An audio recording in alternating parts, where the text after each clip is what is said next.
సంవత్సరాల రాజకీయ చరిత్రలో ప్రజల విధానాలలో ఏ రోజు కూడా పోలీస్ వ్యవస్థ రాజశేఖర రెడ్డి పరిపాలన కానీ రామారావు పరిపాలన కానీ ఎప్పుడు కూడా పేదలను పోలీస్ వ్యవస్థ ఇబ్బంది పెట్టాల. అక్రమంగా అవినీతిగా పోలీసు చంద్రబాబు నాయుడు తొత్తులుగా వర్క్ చేస్తూ మా ప్రజల్ని మా నాయకుల్ని ఇబ్బంది పెడుతూ చెప్పగలుగుతాడు. ఒకటే చెప్తున్నా, దేవుడి కాడికి ప్రజాధనాన్ని ఆపగలుగుతాడా? అదేవిధంగా జగన్మోహన్ రెడ్డి ఒక దేవుడు, ప్రజలకి ఎవరు ఆపలేడు, ఆ శక్తి లేదు.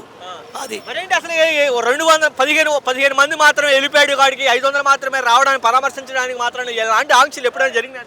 జరగలా, లేదు. చరిత్రలో ఎప్పుడైనా చరిత్రలో దాడులు కానీ ఎకరాలు కానీ ఎలాంటి లేదు. కానీ ఈ పరిపాలన జడ పోస్తున్నారు. నీకు నీతి నిజాన్ని పరిపాలన చేయదలుచుకుంటే ఎందుకని భయపడతారంటే కూటమి ప్రభుత్వం కోట ఎందుకు భయపడ జగన్ ఆ రోజు ఈఎంఎల్ మీద గెలిచారు కాబట్టి, ఓటర్లతో గెలవలేదు కాబట్టి, ఈ రోజు ప్రజాధనం జగన్ ఉంది కాబట్టి ఈ రోజు ఉత్త పోస్తున్నారు. అది అసలు మరి మీరు వైసీపీ నాయకులు కార్యకర్తలు భయపడతారని చెప్పండి లోకేష్. సమస్య లేదు, వైసీపీ నాయకత్వం వర్తల్లాలే, జగన్మోహన్ రెడ్డి కోసం ప్రాణాలు అర్పిస్తాం. ఏం చేశాడని జగన్ మీకు అంత అభిమానంతో వస్తారు? మా ప్రాణం, మా ఊపిరి, బెరుగుపడ్డ కులాలన్నిటికీ రాజకీయం అంటే నేర్పిన వ్యక్తి, ప్రజల్ని ఏ విధంగా ఆదుకోవాల వ్యక్తి, ప్రజాధనాన్ని అధికారులను ప్రతి ఒక్క ఇదిని అవుట్ సైడ్ పంపించిన వ్యక్తి. ఈసారి రాయలసీమలో ఎలా ఉండదంటారు విజయం అనేది కూడా? రాయలసీమలో ఈసారి ఎలా ఉండదంటారు?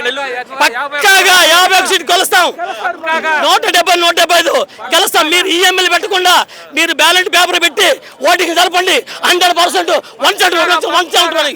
అది ఏంటి అసలు ఇప్పుడు స్త్రీల మీద మాటలతో దాడులు చేస్తారని చెప్పండి. స్త్రీల మీద చేస్తారు, వాళ్ళ భయం అండి. వాళ్ళకి తెలుగుదేశం పార్టీ నాయకత్వం భయం. ఎందుకంటే వాళ్ళని వదిలేస్తే మనం సాలము, వాళ్ళు ఖచ్చితంగా గవర్నమెంట్ ఫామ్ చేస్తారు. దయచేసి ఎక్కడెక్కడ పోలీస్ అంతరంతో రాజకీయం నడుపుతున్నారు, పోలీస్ అంతరంతో ప్రభుత్వం నడుపుతున్నారు.